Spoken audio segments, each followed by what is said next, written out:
Ben ritrovati genitori alle pedagogiste. Oggi voglio condividere con voi la mia esperienza di scelte per parto e travaglio.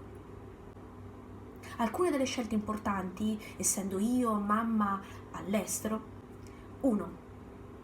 Voglio avere la mia famiglia o la famiglia di mio marito subito o dopo il parto? E dopo il parto, subito dopo il parto o dopo qualche settimana? Potrebbe sembrare, per chi ha famiglia e parenti vicino casa, una scelta veramente sciocca, soprattutto da fare così in anticipo. Soprattutto quando magari si è in gravidanza, ci sono tante altre situazioni, problematiche, pensieri che frullano in testa. E per me invece, che non solo ho vissuto la gravidanza, ma ho dovuto partorire durante il Covid e comunque vivendo all'estero, la situazione anche organizzativa può rallentarsi e richiedere un minimo di impegno, è stato importante decidere. Perché? Perché non volevo essere disturbata, non volevo disturbare e volevo avere un'intimità familiare con la mia nuova bambina per qualche giorno. E quindi il compromesso è stato di prenotare per vedere e quindi stare in compagnia e presentare la famiglia la settimana dopo dell'eventuale parto. Il mio parto in realtà è successo 3 settimane prima del mio termine, alla 37esima settimana, e quindi avrei avuto moltissimo tempo per poter organizzare, ma non potevo saperlo. 2. La valigia. Sappiamo che dobbiamo preparare questa valigia da portare in ospedale e allora io ho pensato di prepararla in anticipo. Ora sono quel tipo di persona che prepara le cose molto in anticipo, troppo secondo mio marito. Ma ho pensato, una volta che la valigia sta in una stanza e occupa poco spazio, è inutile aspettare il momento che tutto vada bene, che si debba andare in ospedale, che si è arrivati al punto di dover necessariamente preparare la valigia. E se mi dimenticassi qualcosa? E se qualcosa fosse nel frattempo rovinato in lavatrice? O semplicemente non avessi voglia, le forze, o ci fosse un'urgenza? E quindi ho preparato la valigia in largo anticipo. Ma il consiglio che vi do è: che cosa portare? Nel video La valigia presenterò tutto quello che io ho ritenuto fondamentale per la valigia da ospedale. 3. Casa o ospedale? Alcune colleghe e amiche hanno preferito partorire a casa per vivere un'esperienza più intima, più familiare, più tranquilla, perché circondate dalle proprie cose, dei propri oggetti, e senza doversi preoccupare di non avere il letto, di dover correre, di trovare il parcheggio. Io invece avevo voglia di stare in ospedale, di essere sicura che qualunque cosa fosse successa a me o alla mia bambina ci potessero essere medici, strumenti e anche macchinari eventualmente necessari. Ma è qualcosa di fondamentale capire la vostra scelta. Cercate di chiedere al vostro medico quali possano essere, nella zona dove abitate e dove vorreste partorire, le strutture ospedaliere possibili. È possibile partorire a casa? È un'opzione per voi interessante? Esistono magari dei centri o degli ospedali? E che cosa è necessario fare? Dovete prenotarvi? Dovete per caso iscrivervi? Soprattutto se il parto venisse fatto in casa.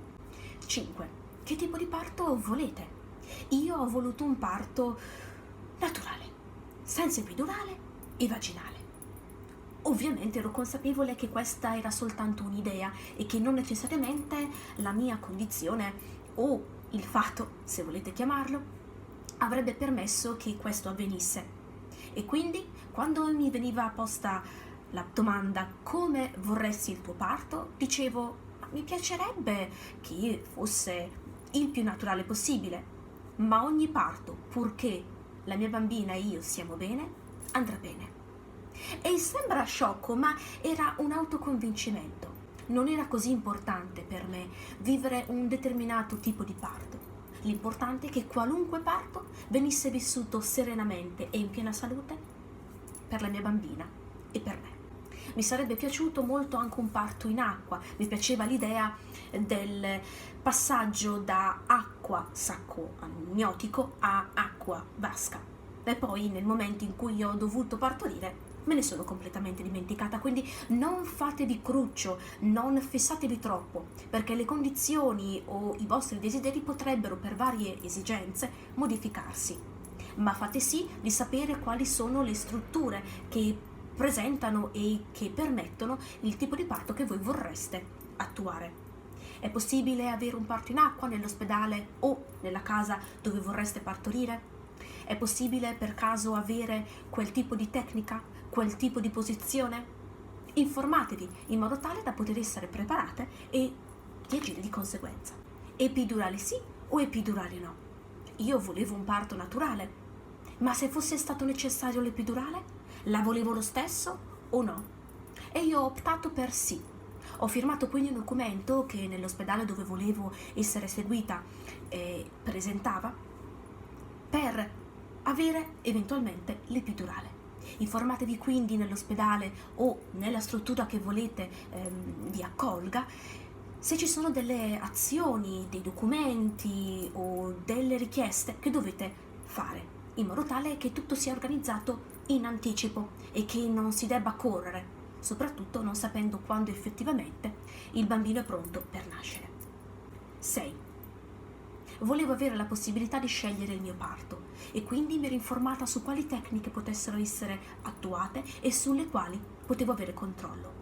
Non volevo la forcipe, non volevo la ventosa, non volevo le manovre e volevo quindi avere la possibilità di muovermi e pormi nella posizione per me ottimale. Pratichitevi per capire quale potrebbe essere la posizione più comoda, almeno nel momento in cui state vedendo questo video, per voi e per il vostro bambino. Chi sarà il vostro partner da parto?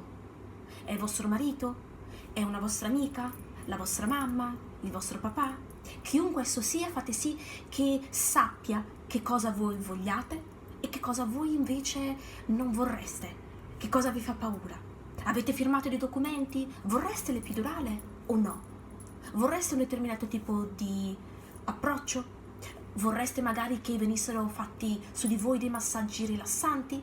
Vorreste magari che vi venisse posto del ghiaccio o magari che vi venisse rimosso il sudore?